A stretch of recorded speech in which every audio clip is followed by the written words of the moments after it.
જે સત્ય એ તારી પાસે અમે જાણવા આવ્યા છીએ.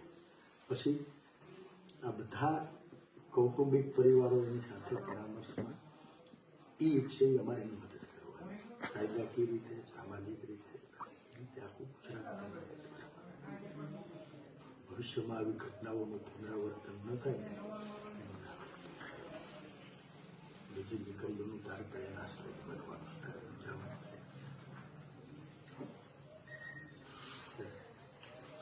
તને અહીંથી લઈ ગયા ત્યાંથી બહાર આવી ત્યાં સુધી શું થયું ને મારે ખાલી સાચું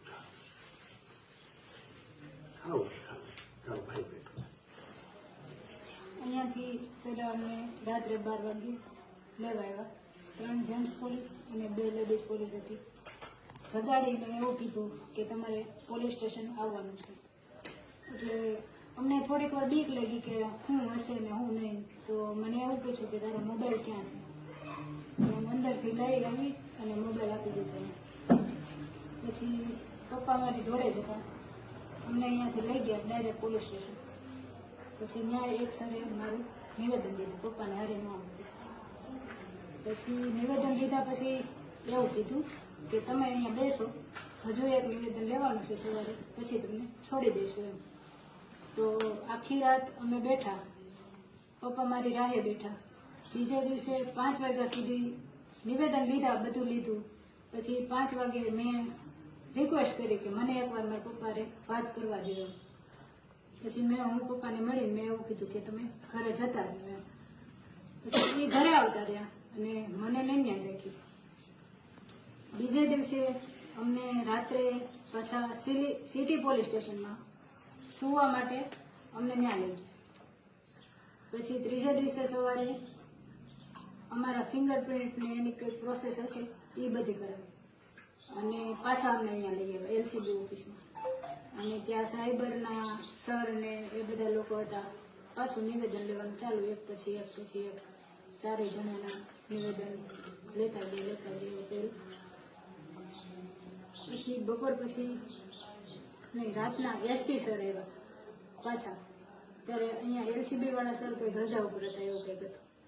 અને મારા જે મેઇન આરોપી છે મનીષભાઈ, એને SP સરે બોલાવ્યા અને ત્યાં લઈ ગયા. એની પાસે બધું બોલાવડ્યું અને એને મારતા હતા.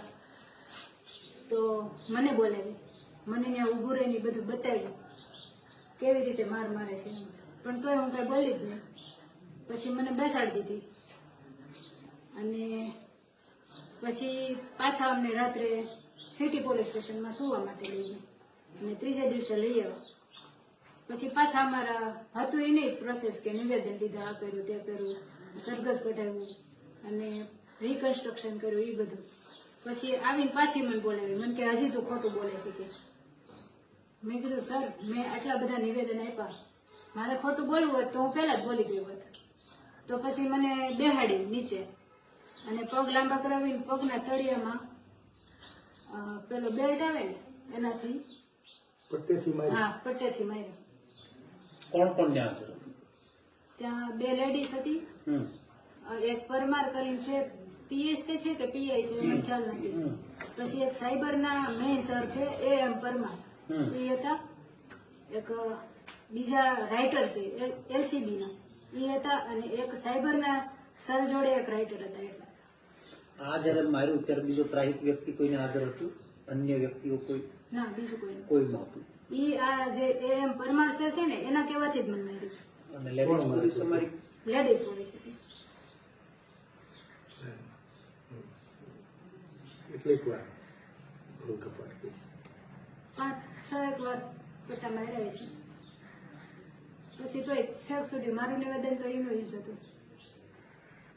અને પછી અમને એવું કીધું કે જજ સાહેબના બંગલે લઈ ગયા અને અહીંયા કંઈક પ્રોસેસ કરવાની હતી. પછી પાછા લઈ ગયા. પછી કાંઈ નહીં, જજ તો એ જ છે કે સિટી પોલીસ સ્ટેશન મૂકી આવ્યા, સવારે લઈ ગયા અને બીજા દિવસે પછી કોર્ટ હતી.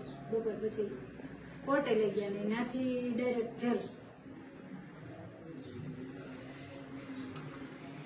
એ લોકોને એવું હતું કે મારા સરને જે મારે છે ને એનાથી હું બીને હું એને કઈ કહી દઈશ એમ. પણ એવું કઈ થયું જ નહીં. ખોટું કર્યું જ નથી. અને લેટર તમને ઓરિજિનલ આપ્યો એવું તમારું કહેવાનું છે. હા સાઈન એ ઓરિજિનલ હા સાહેબ અને તમે ખાલી ટાઈપ કરી હા. દીધું. તમને સીધું તમે કરી દીધું. હા તમારું એટલું જ કહેવાનું. હા લેટર તમારા કોમ્પ્યુટરમાં નથી બન્યું. નહીં કોરો લેટર હા આવ્યો, sign original letter original letter આવ્યો. સાઈન અને સિક્કાવાળો ઓકે. અને રિકન્સ્ટ્રક્શન 2 વાર કરાયું. હા 2 વાર કિશોરભાઈ ઓફિસે આવતા જતા કઈ હા ઘણી વાર આવતા હોય જતા હોય ને એને કંઈક ટાઈપ કરવાનું હોય તો એ આવતા હોય તમારી આગળ જ કરાવતા હા મારી આગળ કિશોરભાઈ પોતે તમારી હા. પાસે ટાઈપ કરાવતા હા કિશોરભાઈ પોતે તમારી હા. પાસે ટાઈપ કરાવતા હા એટલે રિકન્સ્ટ્રક્શન અધૂરું કરીને પછી વળતે દી ઓફિસે લઈ ગયા ને તમે. હા પહેલા દિવસે રોડ ઉપર અકાયો હા અને બીજા દિવસે બીજા દિવસે પાછું રિકન્સ્ટ્રક્શન કરાવ્યું ઓફિસનું ઓફિસ. બીજે દિવસ ખાલી વરઘોડો જ કાઢ્યો હા. પહેલે દિવસે હા. આબરૂ જ લીધી આપણી હા જાતમાં. પછી બીજે દિવસે રિકન્સ્ટ્રક્શન કરાવ્યું ઓફિસનું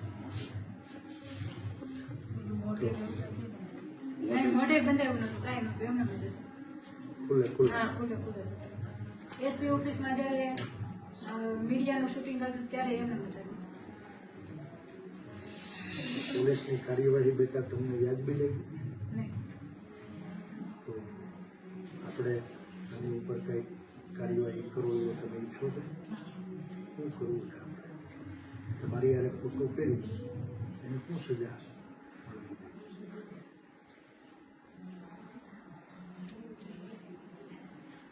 જેમની ઈચ્છા હોય તો કાંઈ વાંધો હા. નહીં. અમે સહી જીવી